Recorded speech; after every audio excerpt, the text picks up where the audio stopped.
মেয়েদের বিয়ের বয়স 18 থেকে কমিয়ে 9 বছর করার প্রস্তাব উঠেছে ইরাকের সংসদে।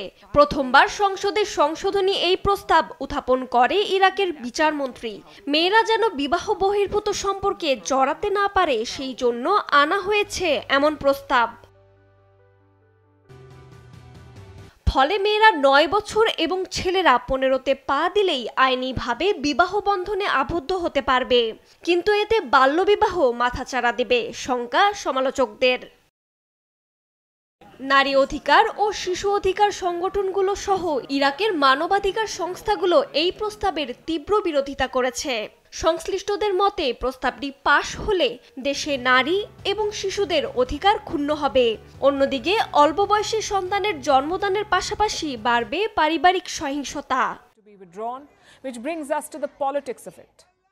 হিউম্যান রাইটস ওয়াচের গবেষক সারা সানবার সতর্ক করে বলেছেন, বিতর্কিত আইনটি পাশ হলে আরও পিছিয়ে পড়বে ইরাক। গেল জুলাইয়ের শেষ দিকে পার্লামেন্ট বিলটি প্রস্তাব করলে আইন প্রণেতাদের তোপের মুখে তা বাতিল করা হয়।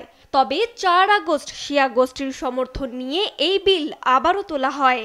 দেশটির আইন মন্ত্রণালয় বলছে এর মূল উদ্দেশ্য ইরাকে ইসলামিক আইন মানদণ্ড প্রতিষ্ঠা ও মেয়েদের অনৈতিক সম্পর্কে জড়ানো থেকে রক্ষা করা।